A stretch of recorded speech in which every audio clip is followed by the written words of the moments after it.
from this to this.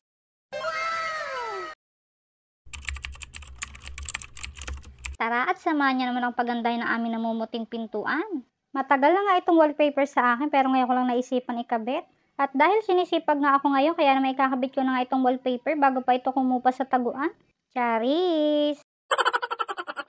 Matagal na din kasi itong pintuan kaya naman namumuti na kaya naman kailangan na niya i-makeover. At dahil nga wala tayong pambili ng bagong pintuan kaya naman i-makeover na nga lang natin. Pag wala ka nga naman talagang pera, dito ka talaga kakapit sa wallpaper. Talaga nang proven and tested ko na maganda itong wallpaper. Dahil nakabitan ko na nga din isang pinto namin ng wallpaper at hanggang ngayon ay maganda pa din. Sobrang dami na nga din kasing gumagamit ng wallpaper. Talaga naman pag walang budget ay dito lang talaga kakapit. And after mga may kabit ng wallpaper, talaga naman masasatisfy ka sa lalabasan ng wallpaper at talaga naman magagandahan ka. At nabalik na nga tayo mga mare. Bago nga pala ako magkabit yan, nag-cut na ako kanina ng ilang piraso para naman maikabit ko. At hindi nga ako nagkamali, mas ginhawa nga pala yung nagka-cut ka muna bago mo ikabit. At heto, nakapagkabit na nga ako ng isang wallpaper. O diba, mabilis lang pagka naka-cut na.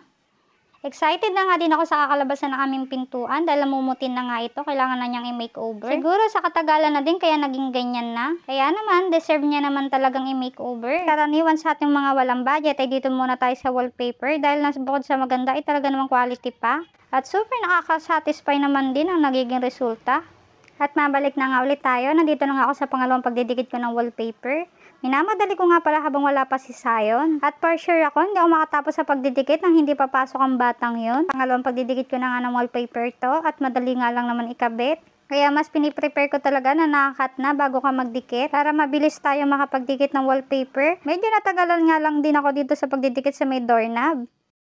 Kaya naman di ko na kinuhanan ng video at baka ma-full storage pa ako.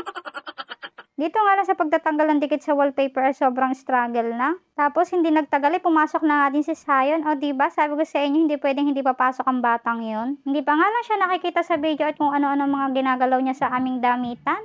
Pero hinahayaan ko na nga lang din para ako'y makatapos dito. At hindi pa nga ako natatapos ay mukhang nakikita ko na nga magiging resulta. At malapit na nga ako matapos. Nandito na nga ako sa baba ng pinto ng didikit. At maglalagay na nga lang din ako ng dalawang mahaba sa magkabilang gilid para maganda yung design. Ganun lang din kasi una kong ginawa sa una kong mini cover na pinto. Kaya mas mabilis na sa akin ang pagdidikit ngayon ng wallpaper kasi meron na akong idea. Kaya naman kahit ako na nga lang mag-isa ngayong magdikit ay okay lang dahil meron na akong idea at madali na nga lang itong gawin. Sana lang soon makapag-DIY naman din ako ng aming room para naman ma-makeover ko din. Kaya naman sinisimulan ko na paunti-unti ang pag-aayos kahit sa pinto nga muna. Karamihan sa atin ay marami nagdi-DIY gamit ang wallpaper para naman maayos ang ating bahay. At dito nga muna tayo sa wallpaper dahil yun lang ang kaya ng ating budget. Pero dahil sa wallpaper, ang laki na ini-improve ng ating bahay. At dahil nga din sa wallpaper, ang dami nagka-trendings nating mga komami. Kaya naman sana mag-trend din sana itong ginagawa ko para naman sulit lalo ang aking pagod. Baka naman, Boss M. Charis! Dahil lately nga, pinanghihinaan niya ako ng loob dahil ayaw mag-update ng aking followers sa stream ad. Kaya naman baka naman, Boss M, paramdam ka naman.